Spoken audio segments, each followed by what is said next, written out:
Hello princesses! Today I'm going to be talking about the 3W Clinic Wrinkle Intensive BB Cream. I picked this up from Rosary Shop because it was $1.82 and it was very cheap, and the swatches looked not so bad actually, so I decided to pick this up on those 2 points really. Nothing more and nothing less. Sometimes it's just nice to get a good deal. So for this one, the product description says, the BB cream makes the skin look porcelain smooth by covering the uneven skin texture and pores. The packaging in the BB cream is pretty general for a BB cream these days. It comes in a big squeeze bottle with a screw top. It's easy to use and it's not super ugly, so I'm not, here for the product packaging or not.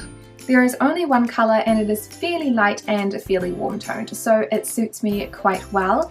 It does help that the product is quite sheer, so that even if the colour is a little bit darker, a little bit off, you can't see it that much because it's not a super high coverage.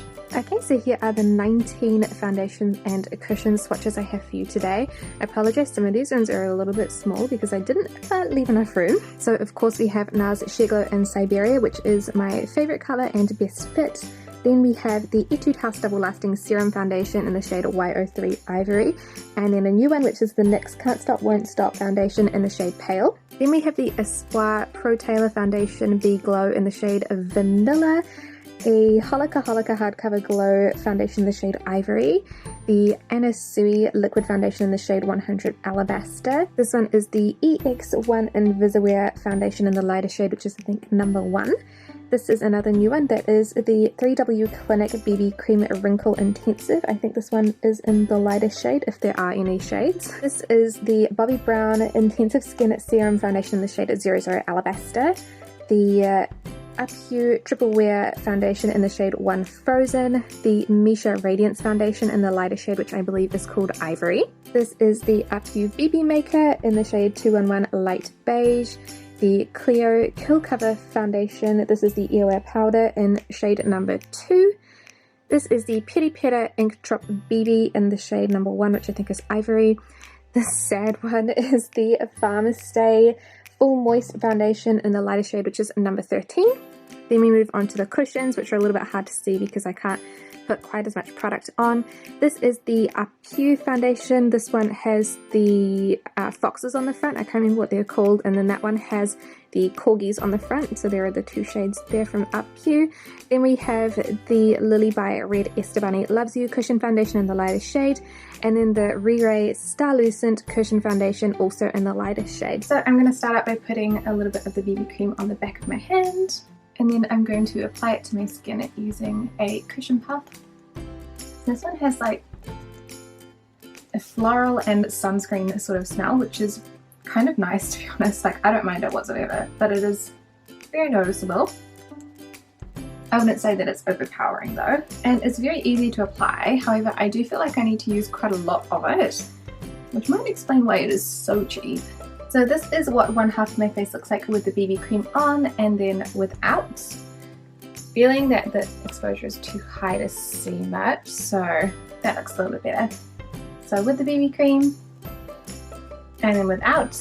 So it covers up a little bit of the redness and the very light scarring, but to be honest, it's very light coverage. So when I go to cover these ones up on the other side, it's really not going to do that much for them. And that is what my full face looks like with one layer of the BB cream. I don't find this one to be very buildable at all, so what you get is kind of what you get. You can still see definitely the scarring around my chin there, and then some of the other darker scars as well. But overall my skin looks really nice and even, it just looks very natural. It does have a satiny finish to the skin and it is slightly sticky to touch, so I will be setting this one with a powder. But otherwise I think that it just looks really nice for like a very natural day. So I'm going to set this and then I will check back in with you guys throughout the day.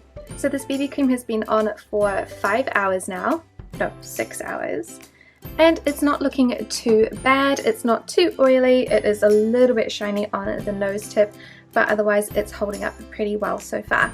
After 10 hours, this BB cream is looking okay. It is quite shiny around my nose and a bit around the T-zone, just like normal, but it's really not too bad. I don't think it's really worn off in that many places, so I'm quite happy with that. All in all, for this BB cream, for $1.82, I don't think you can do very much better.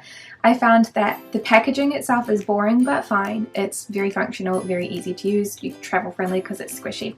The colour, there is only one colour. That's the downside of being a BB cream that is really inexpensive. It is quite pale and it is quite warm toned, so for me it works pretty well, but for a lot of other people it definitely won't. So if you are not quite pale and quite warm toned, then I probably wouldn't recommend this one for you specifically, but if you are, then great, $1.82. I'll point out that this is down from $18.80, but I swear I've seen it before at this very, very low price, so that's what you can get it at, I think, a few times per year. I found that it had nice light coverage. I could see that there was coverage on my skin, not like that Farm Stay foundation where it just looked like my skin but darker. This one does have some coverage, but it's not very much. It is a BB cream, do bear that in mind. I did find it easy to apply, and I don't find that it wore that badly throughout the day either. So overall, this is probably not a product that I'm going to be using all the time, but I think it is a really nice light coverage product, and if you're on a budget and you can get it for the $1.82 and you're pale and warm toned, it's definitely a product that I would recommend. So thank you guys so much for watching this review, and I will see you in the next one. Bye!